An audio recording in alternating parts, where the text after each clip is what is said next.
Ed? How you doing, kid? Hold that for me. You bet.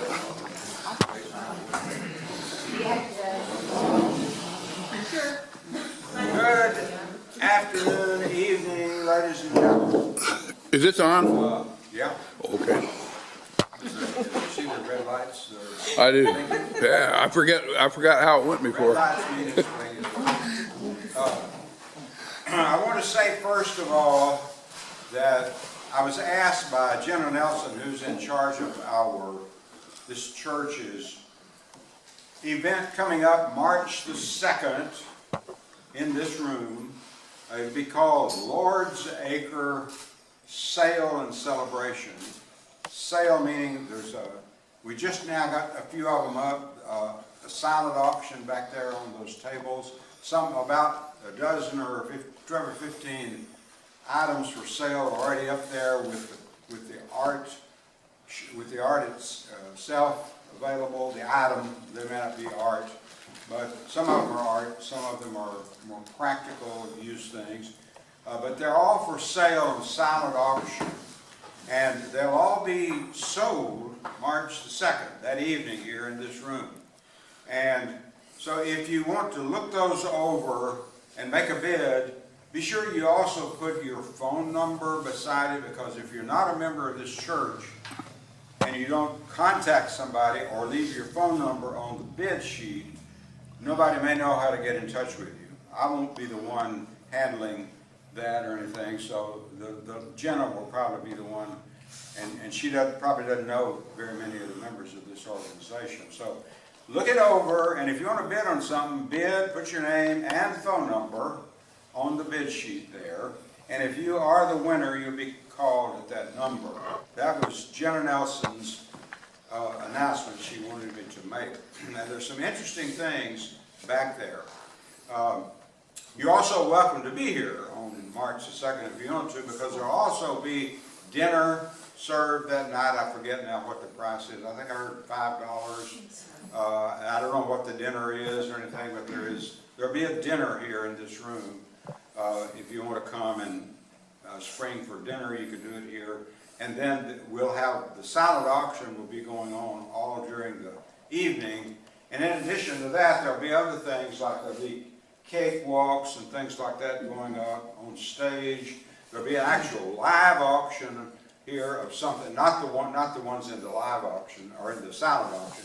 There'll be things that we'll have a live auctioneer here be selling those kind of things. A lot of food and crafts, things like that, made by members of the church will be on sale or for auction here at that. And the proceeds from this event usually goes to a different event or different purpose every year.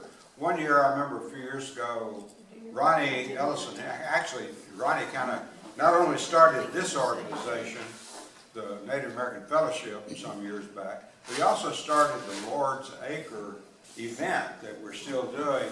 And at the time, I think the first one that he created was everything went, all the proceeds, the profits from that went to the scholarship fund, I believe it was, we have scholarships for graduating seniors in this church, $1,350 for each graduating senior for a one-time scholarship. And I think that year the proceeds went to that purpose and whatever. And I think tonight, or this year's purpose is going to go to a shortfall in our budget. Our treasurer has told us that we're a little short of income according to what our budget is. We're either going to have to cut some things from the budget or find some extra money. And the proceeds from this event will go toward that shortfall in the budget. And I believe those are the only events that I was told to mention tonight. Does anyone else have any announcements you'd like to make? I noticed I was one of those who I was one of the 2% that didn't remember last month that Nancy had asked, in addition to she was going to do a program on war paint, that she had asked everybody that was interested to bring some of their art for display, and I walked in and saw this up there, and I didn't have a clue what was going on. And she just finished filling me in. So I didn't even remember it. I'm not a painter, but I do own a good, I own some art. And I would have brought some of the art that I own was given to me many years ago when I was adopted into the Kiowa tribe. When I was like 15 years old, still in high school and whatever. But I just totally forgot about this. I'm sorry. I think this is wonderful that we got this here tonight, and we want to get some nice pictures and on the video of this, and some of that on here as well. We might even get some of you to pose with your work over there for some of the pictures and the video later after the program is over. For this small group, there is a lot of talent here. Yeah, well, and somebody, when Nancy and I were talking, I said, well, maybe with this much, just for those who remembered, to bring something, it might be time to talk to the Art Center about suggesting the possibility of a Native American Fellowship exhibition at the Art Center. And I thought of that because a long time ago, when this organization, Native American Fellowship, was young, they came to us. Remember that, Ronnie? They asked us several different years, when they asked us to have to bring the materials for Native American exhibition. It wasn't all art. Some of it was crafts. Some of it was artifacts and things like that. But we had 3 or 4 of those command performances, and it's been a long time since we've been asked to do that, or at least in my recollection. I don't remember a recent time when we've been asked to do that. But I know Mary Geisler is, I think, in charge of the, is she in charge of all of the exhibitions? I think so. Especially the art ones, I guess. Yeah, I believe so. I know that she's asked the Infocus Photo Club, and we put together an exhibition for her, and I participated in a few of those. I guess people like Efton Edwards participates in all of them, I suppose, and maybe Nancy and Linda.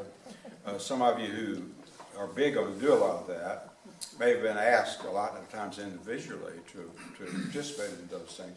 But anyway, I think it might be a good time for us to suggest, maybe to Mary or somebody, to think about if they would like to have another exhibition furnished by people from the organization. This was just something that occurred to me. Yeah, Efton. Yeah, I'll probably see her next day or so. I'll see if she wants to do that. Great, wonderful. Again, this is really something special. I'm really looking forward to photographing this work here. Did anybody else have any announcements or questions or anything anybody would like to make before we start the program tonight? Yeah, what time was that auction? Coffee? No, what time was the auction? I think we start, is it 5? I think it starts at 5. Now that's starting for the whole thing. The auction will be going on most of the evening after it starts. There'll be, I don't know, it seems to me it's usually an hour or 2 before they actually close it down.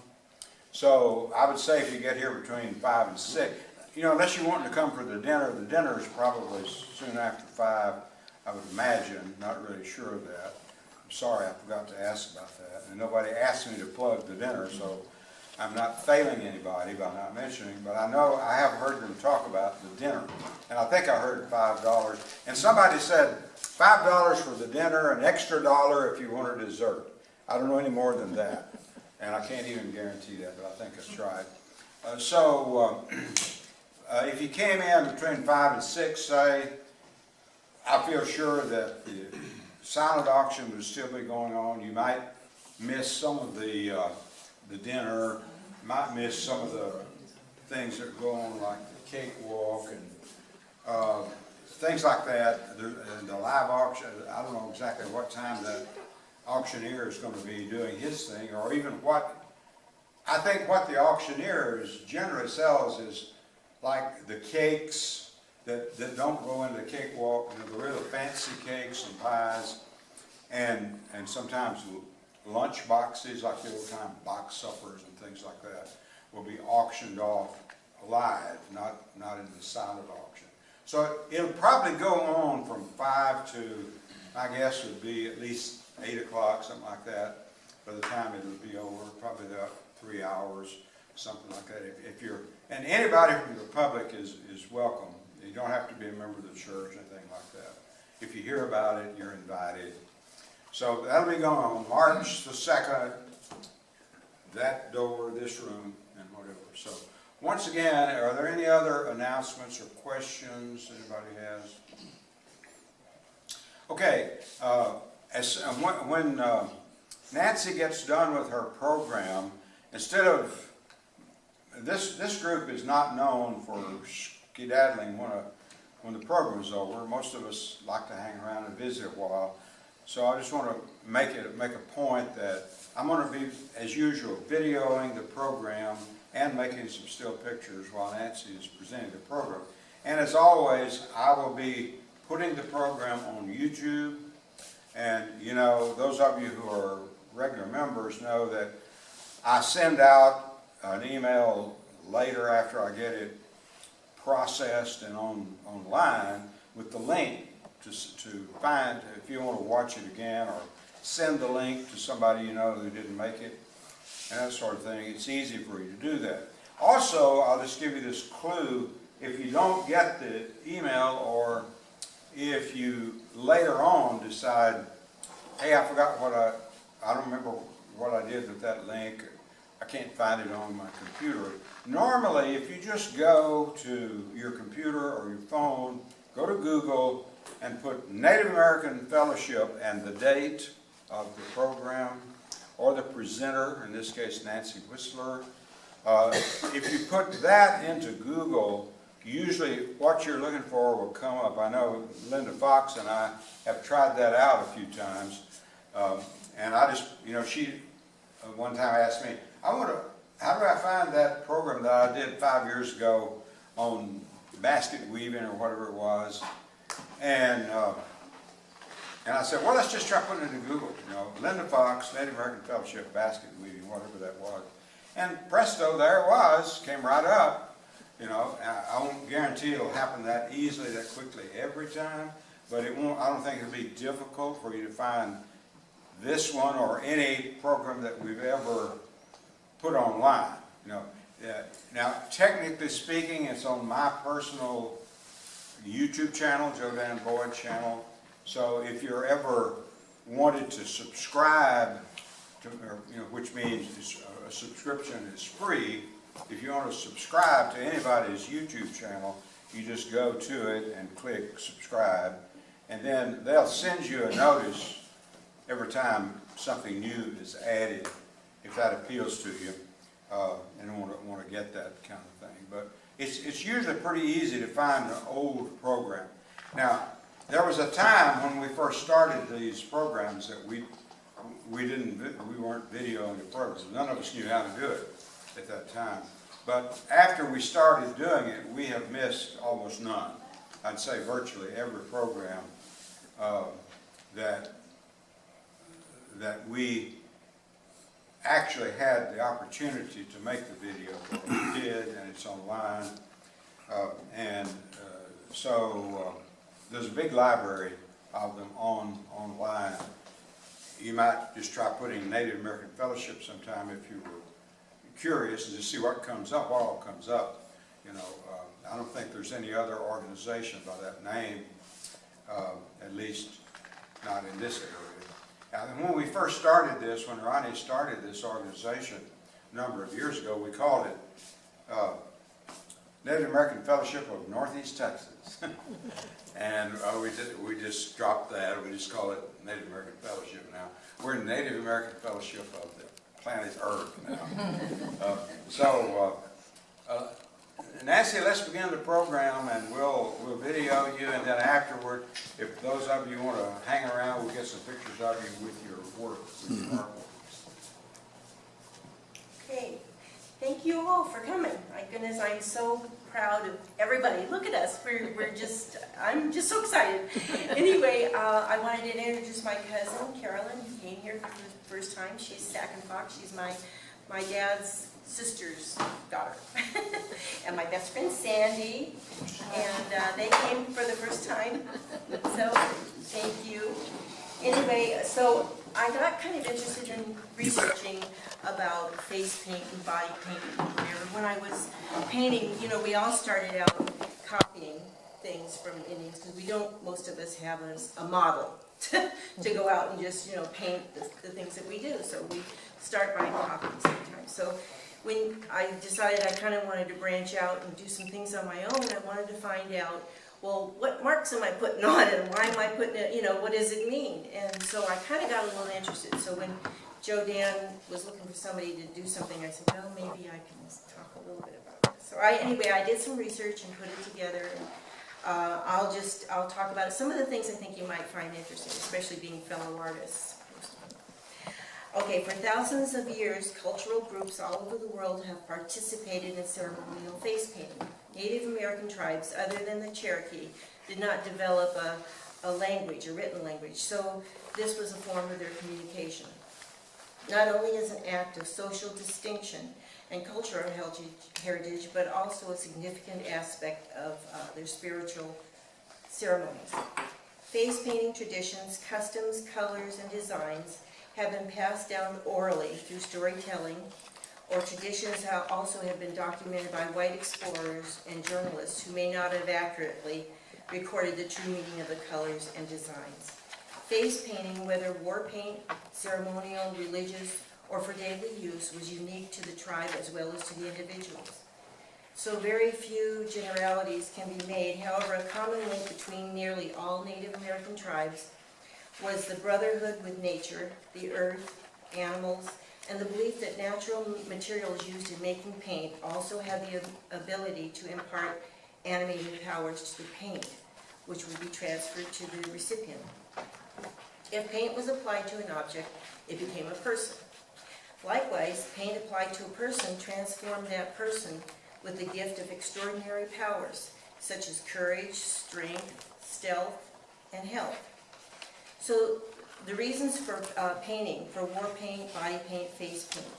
When paint was used for war paint, it was used to intimidate their enemies, empower them with sacred characteristics of the spirit, animal, or design, and to show distinction and honor. Much like the military symbols today, experienced warriors were held in the highest esteem. The achievement of warriors were often reflected in symbolic images of the war paint. An example of such intimidation is when Tecumseh and his warriors met with William Henry Harrison. The warriors were all wearing war face paint, which undoubtedly struck fear amongst the U.S. soldiers who witnessed the event. The clothes, teepees, and all of the warriors' belongings were decorated with symbolism of his achievements and acts of heroism. Every mark on the face and body of an American Native Indian had meaning. Paint was also used for camouflage, for hunting and warfare to give the element of surprise and stealth. Paint was used for marks of distinction. Tribes would mark for distinction and achievement intertribally. An example of this is the Sac and Fox, which of course is near and dear to my heart. The Sac and Fox Nation has many clans that make up the Sac and Fox. My ancestors were members of the Fox clan. The symbol of the Fox clan is a small red dot painted beneath the lower left eye. That mark would signify to others that you were of the Fox clan. Okay, other reasons were ceremonies, dances, and rituals. Specific colors were applied. It was also used for visual messages, to indicate victory in battle or mourning, and it was for mental preparation. Medicine men often chose certain markings for warriors, so he would believe himself to be invincible before he went into battle. It was also used for protection. to protect the skin from insects, the sun, wind, and cold. Red ochre was in plentiful supply, so this was the most common application, hence the term redskins. So I thought that was kind of interesting. It was also used for decoration. War paint, face paint, and body paints were used just like makeup today. Women of certain tribes used the decoration during wartime in support of their warriors. Colors and the composition.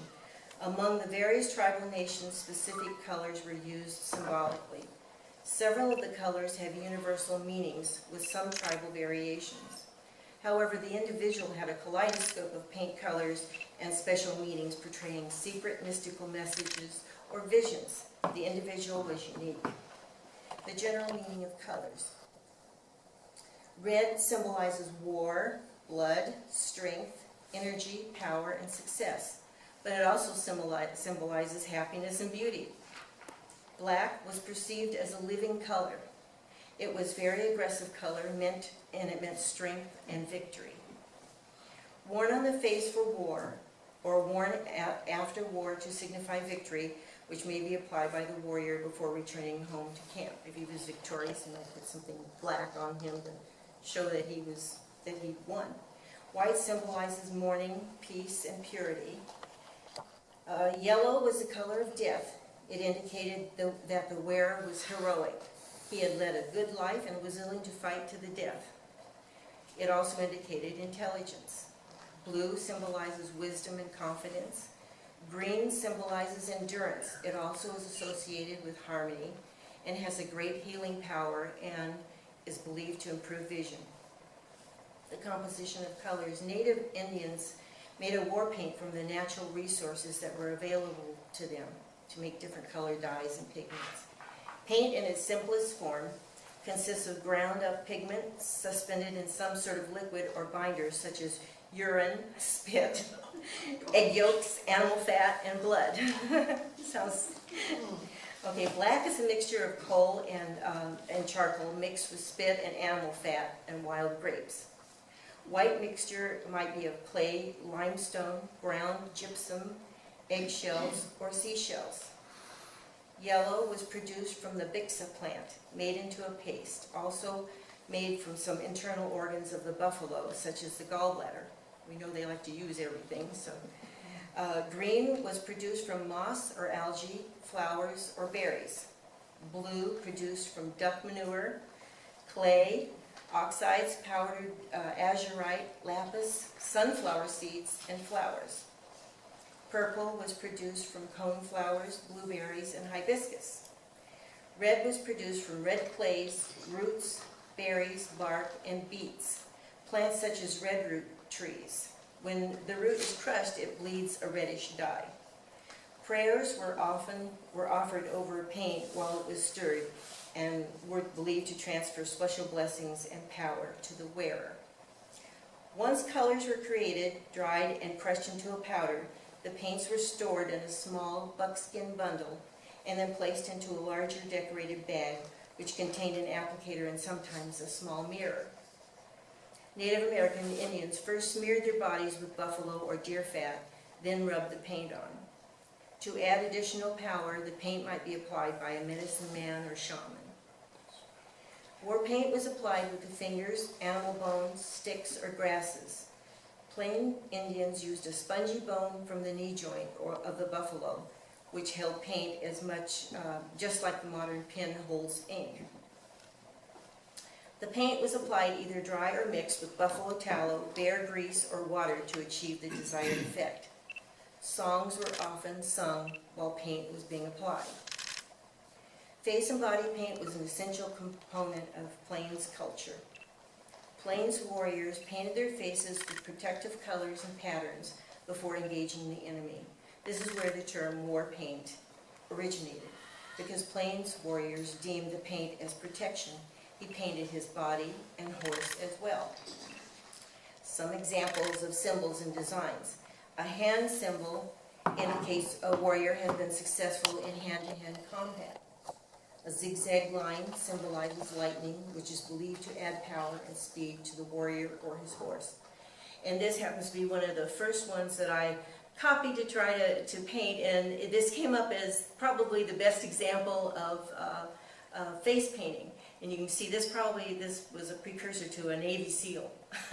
This guy was a badass because he's got a black hand, which meant he was victorious in hand-to-hand combat.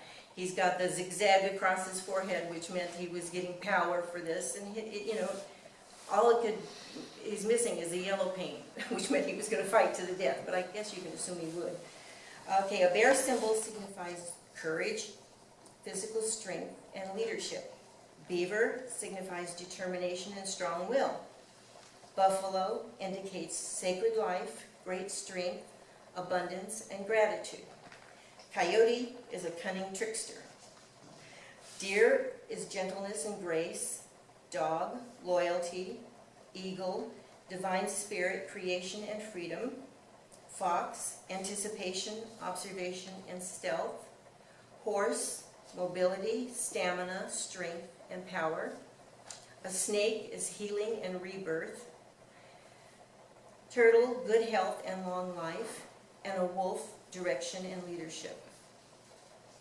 The term skinwalkers is a concept which a shaman or medicine man may take an animal form, such as a bear or a buffalo, and he becomes that animal by painting himself to be that. Some examples of tribal expressions of war paint or face paint is, for instance, the Lakota Sioux. The marshal of a war party would have a war paint depicting 2 black stripes on the right cheek. A marshal of an Indian camp had a black stripe painted on the right cheek from the eye to the jawline. A ceremonial marshal who organized powwows had a red parallel stripe on his cheek. So Pawnee men often painted their bodies with red or yellow stripes and painted the tips of the eyelids red. Pawnee also sacrificed a young girl for the Morning Star ceremony and painted half of her body red and the other half black. Pawnees also were known to paint their faces white in order to gain stealth and tracking abilities from the wolf. The Osage painted around their eyes and hairline. The Northeast cultural traditions were to rub fish oil and bear fat on the skin for protection. Both men and women applied red paint on their foreheads and cheeks for certain occasions. The Chumash tribe of California considered face paint to be an integral part of the ceremony's dress and were known to use zigzag, stripes, and checkers. So they all had their different designs, but Nicholas Black Elk, an Oglala holy man, stated, "By being painted, the people have been changed. They have undergone a new birth, and with this, they have new responsibilities, new obligations, and new relationships." They have diversity of colors and designs. Throughout the vast number of Native American cultures, design and symbolism varies, yet there are some similarities. Although there is a controversy over symbolic uses for black paint, most sources agree that black paint was used for mourning the dead. When a loved one died, the face was covered with black, or black lines were painted for a distant relative. Black Elk also described a diverse culture and spiritual use of black face paint by stating, "By going on the warpath, we know that we have done something bad, and we wish to hide our face from Wankan Tanka." So in many tribes it was customary for a returning warrior to paint his face black. Crow warriors believed that the face painted black symbolized quenching the fires of revenge, while Lakota men painted their faces black to signify victory, not for going to war. In the Teton Sioux music, it is said that when a party of warriors attacked the enemy and killed several men, the first warrior who killed the enemy had the right to wear black face paint. Thus, many of the warrior songs contain the words, "the black face that I seek." So red was often thought of as the color of war and was a favorite color of many tribes. In preparation for the battle at Wounded Knee, Black Elk was quoted as saying, "I painted my face all red." Nearly every Native American tribe used green face paint as an aid for night vision. Blue, representing the sky or water, was painted on peace pipes.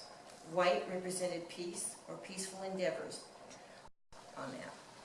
So I thought it'd be fun. It's like this is connected with the art that Efton was going to play his flute for us while we kind of hang and look at our art that we've all brought to share. And I just want to thank everybody again because this was just a super effort, and thank God it didn't rain like I thought it was going to rain. So we all made it. Anyway, so this is Efton. Efton, we're sharing. So Efton's going to play for us, and we're going to enjoy some music, because a lot of times, like I said earlier, when the Indians were when they were painting each other, or the shamans or the medicine men were painting, they were hearing music and singing songs, and this is part of the art combination. You can't divide music from art in any way. So this is going to be a good. So thank you.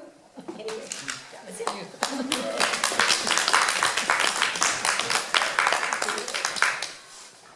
Y'all don't watch me go to questions. We won't mind.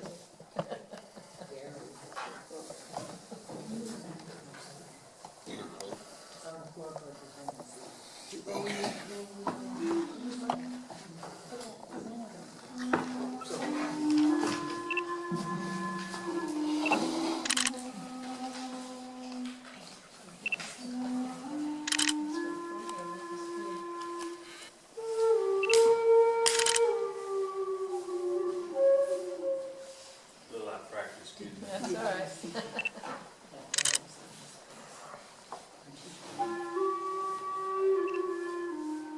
He gives them the story on the arrows while they're on there. Like, he said when I was 4 years old, that Shannon told him that he was going to go to war, but he wouldn't die. And they were on his war, and a ship went down, and he was floating around in the oceans. He knew it was dead. And then he said about that time, it came back to him that the shaman told him that he was going to go to war, but he wouldn't die. And he says right behind that, a board hit him on the shoulder, and he held on to it for 2 days and lived. That's his arrow on his That's leg. why they paint, because they see that, that you're invincible. It'll keep you alive. So with that, That's where I came from. yeah. It's there's so many different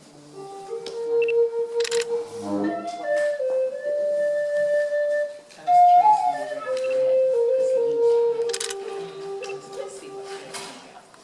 We'll see what,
His in-laws and his grandfather donated the land to Depot Bay.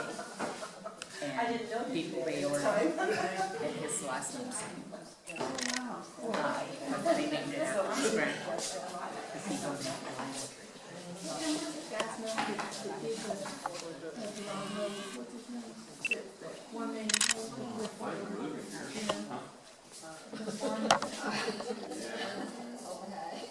Allow me to bring the baby, or I just said I had some.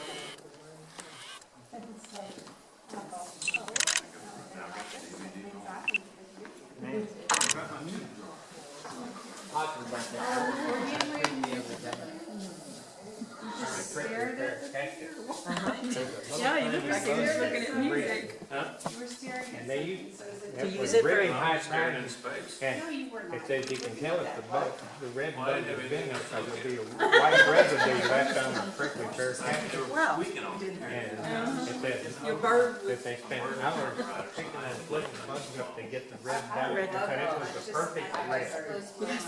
Probably, you know, they have a lot of things that were like really highly priced. They would go to war over certain things because they wanted the color, and they go to war over it. I've seen the white residue on prickly pear.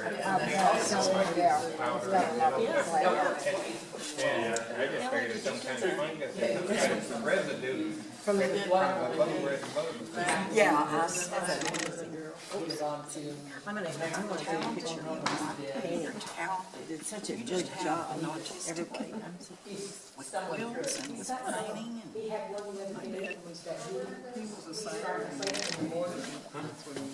Great job. Thank you. That's what he did was, this is an annual meeting. There you go. Signs. Yeah. But he did. Wow. You have to take some pictures like she's taking. She did an email. She did an email.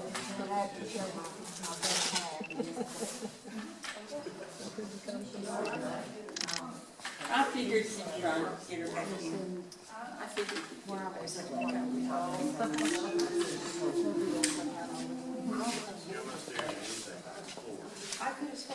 yeah, he looked like he's over music. Yeah. I could have told you they didn't know music. They didn't have a Started doing water.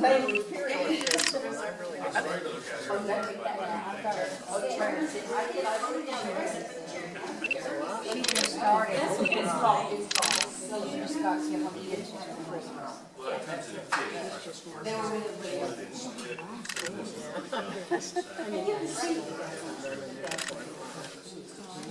That's, it really says here, that's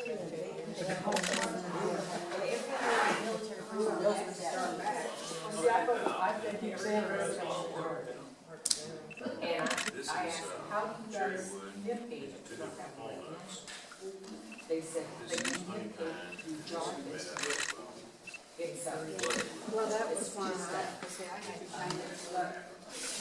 verbal thing that And that was why I started taking classes from Western, so I made so that they that can now going to say something. make these words that relate to something so that they can kind of figure out what to say. And that's how they talk. I just felt like I really teach. I wanted Our daughter, like she's gonna. Yes, and she'll come and read Davis.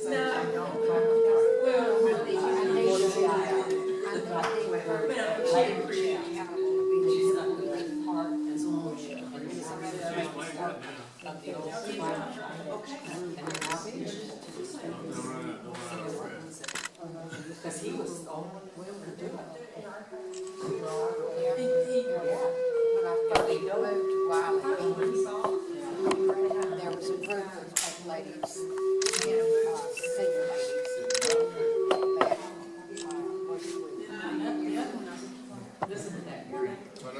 but I went up there one time. When did she do that? Huh?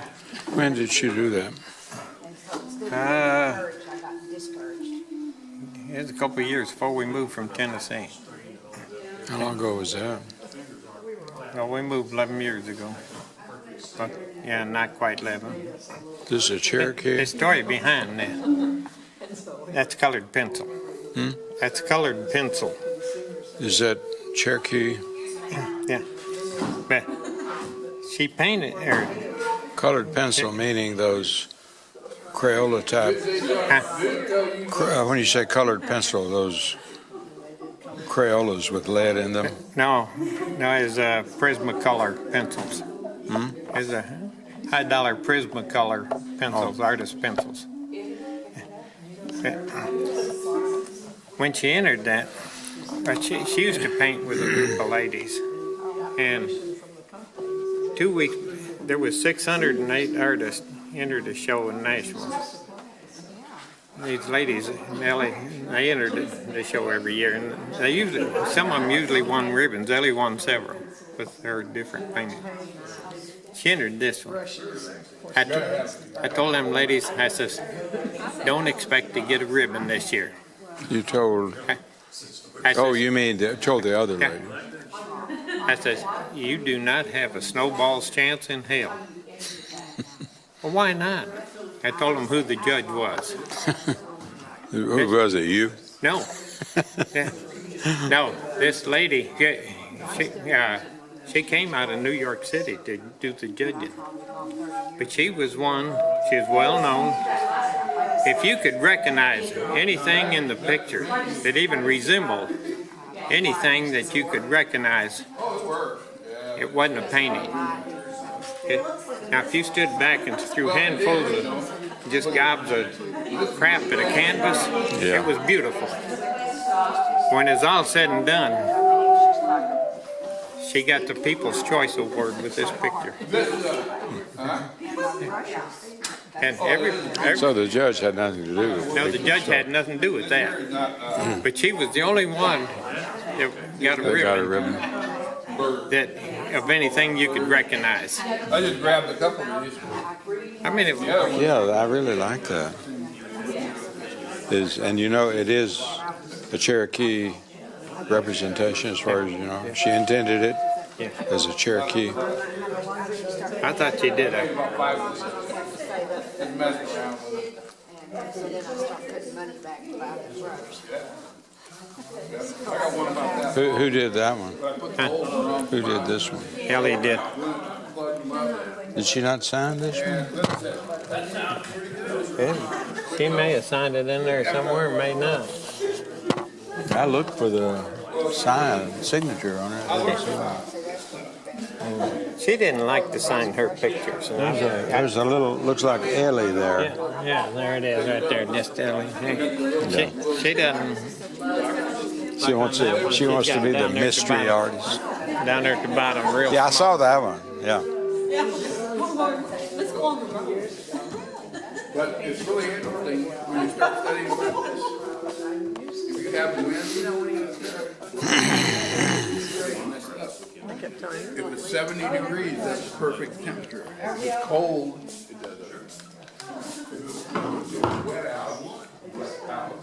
Okay, I'll just take a minute here to remind you that next month on our program list is a return of Gary and Linda Fox on the Klamath Indians in Oregon. You remember last month they did Return of the Raven, the story of Edison Chiloquin. And that was really a great program. They're going to be doing some more extensive reporting, some more extensive research into the Klamath Indians of Oregon next month. And following that, in April, is going to be Ellie Page talking about plants. Okay. Plants. I forgot. See, I forgot. Okay. And the only other program I have on the list was not a definite assignment, but Ed Page had mentioned that he could always do a program on the white buffalo. Do you want to put yourself down for the May program for white buffalo? I'm just asking. As of now, but as it gets closer, we'll just have to wait and see, but you can put me down for May. Okay. Okay, so we're programmed up through May so far. Hey, the next one, you know what you was talking about there, I've got videos of the two different people that was mentioned before. You did the Return of the Raven last time around, and it was a mention of Edison Chilton. Well, we went to his house, and we've got videos of things, and also his friend Reed David. He was a Klamath, and he was a actor. He's an Indian, and he acted with all kinds of old famous Western folks. And he tells a story. He looked like a little Chinaman in a way, and really a neat little guy. But it's not going to be historically informational, I guess, you know, but just getting into some of the stories. And Edison, he was talking about when he was in the Army and all this kind of stuff. And so it's not going to be a real in-depth Klamath person type thing, but these were notable people. So Gary is telling us to expect only the best. Right. I mean, I did a fantastic job of video. Actually, the battery went dead a couple times, and yeah, I mean, it'll be interesting. But there was some things. Me and Linda, we was talking about this, and Reed, he was talking Klamath tongue, and he's talking. When you hear Reed, you think, where did this guy come from? Where did he learn to talk from? You know, he's a little guy. He's a little guy, and he says, "Oh, what they call them Paiutes? Salk, I think it's salk. That's salk." He says, "I should have listened to my grandma more." And he's like 90-something years old.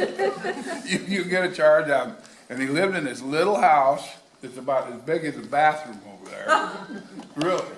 And he had one light bulb, and he had all the pictures of all the movies he was in. Burl Ives, Lone Ranger, all kinds of them, you know. And he was a medicine man. And also, he was a medicine man in, Dan Haggerty. Grizzly Adams. Yeah. That Grizzly Adams show. And he was so short, they had to put him on stands. You know? And he'd get talking about going to work in California. He says, I'd be driving along, and I don't know if that got on there, but it was really cute. He says, next thing you know, the cop pulled me over. He says, what's wrong? What's wrong? He says, you're driving too slow. I'm doing 20 miles an hour. He said, I kick it up to 22. He said, no, you drive fast. It's really good. You'll like it. And then Edison, his place, he was, if you've seen Return of the Raven, he died very poor in a way, but he died very rich as well because of what he did. And his house was a shambles. It was really something. But we got these two on the video. One light, one room. Yep. His stove, wood stove set out on the porch that he cooked with if he could. Yep. And he was in heaven. Yep. He was so proud of it. He told Spring Emerson. Well, yeah, he said, come on in, you know, we had one light, and we was running around with a flashlight looking at stuff. And he said, look at a light over here. And, but he was an artist as well. You're very happy. Then he had this one picture up on the wall. And he said, see those guys? He said, I'm in there. He said, where am I at, Linda? And I went over there and I said, right there. He said, cheater. I'm the only dark one in the whole picture. Yeah. But Eddie, he was quite a guy, really was.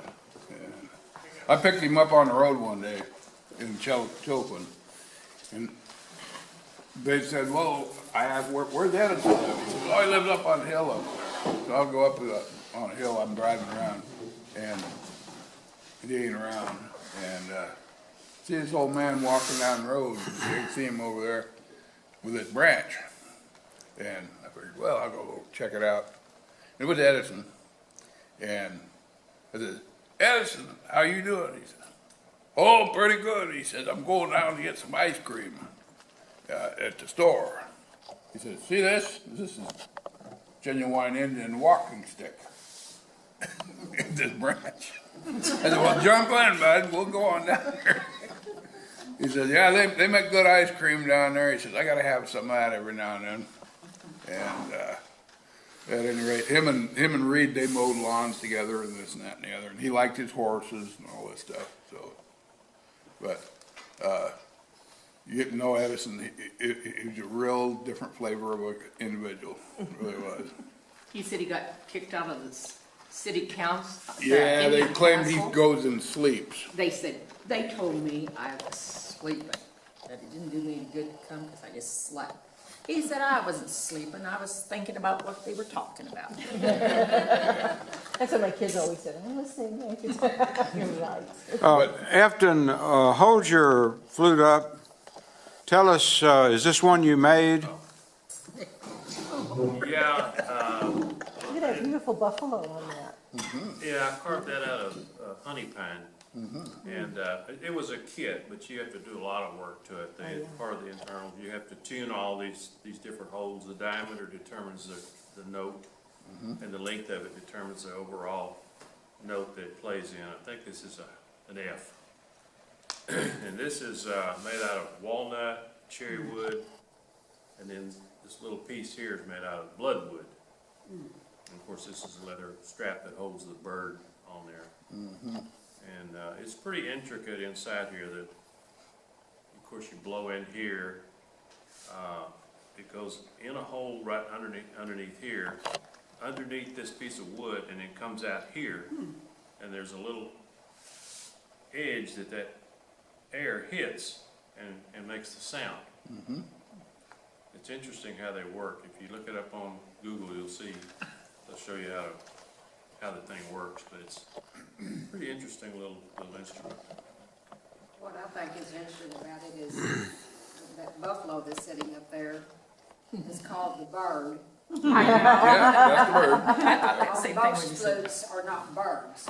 Yeah. They're something else, but it's called the bird. And Yeah. I've always thought, well, why is it called a bird when it has a Buffalo bird, don't you? Probably because it trills like a bird. the buffalo, right? How long ago since you did that program on the flutes that you'd built and played for us? It's been about 2 or 3 years ago, I guess. Okay, I was going to say, anybody that wants to go back and pull that up, Native American Fellowship, Efton Edwards, Native American Flute, would probably bring up that program that Efton did, where he told us about how he built and how he learned to play the flute and all that. It was a good program. Now, the other 2 flutes I have, one is made out of bamboo, that it's all made, and the other one is made out of walnut also. It's made by a fellow named Butch Hall, and it's a concert quality flute, they say. It's tuned perfectly, you know, and it's really got a nice sound to it. But I'm kind of partial to this since I made it myself. It sounds good. I like the low pitch of it. This week, if you got get the new Winsboro News, it tells about who did the program. Bill Jones. Bill Jones at Usually Comes, and he wrote a story about the Pied Piper of Winsboro. And it's a man that I knew when I was a little child that went all around in Winsboro, helping kids and children, and he came from Holland, and they ended up in Winsboro, and he taught in school, and wish I could tell you stuff about all this, but all the kids in town would follow him everywhere. And he died poor, he didn't have a thing. And the town raised up the money and bandaged for the funeral and everything. And they had the Boy Scouts and had pictures of them. Boy Scouts. Yeah, I think he was a scoutmaster for a few years as well. Dutch Kruger was his name. Yeah. And it's just a really great article, Yeah, and I was there. yeah. You get to go, you start reading stuff and you find out you've been there for a long time. We started talking about the Lord's Acre, and my grandparents, they were doing the Lord's Acre back then, still do, and that was when I was a baby, and it was holding me there when I was a baby in 40, I mean, how old am I now? You were born in 44, so. But they were doing that far, way back. And everything, all the churches back then, especially the rural churches, would have a Lord's Acre program. And everything that usually, if it was raised there for an acre, everything in that acre went to the church. And so whatever you raised, that Corn or corn cotton or or whatever. chicken eggs Way or back. anything. And that's how they made their, people didn't have any money, so they'd give an acre. Great. Let's hear a good hand for our program tonight. Nancy Whistler, thanks so much.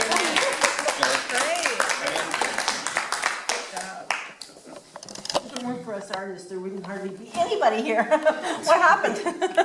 The rain? I think several thought it was gonna rain. Yeah, well, they said it was really gonna rain hard.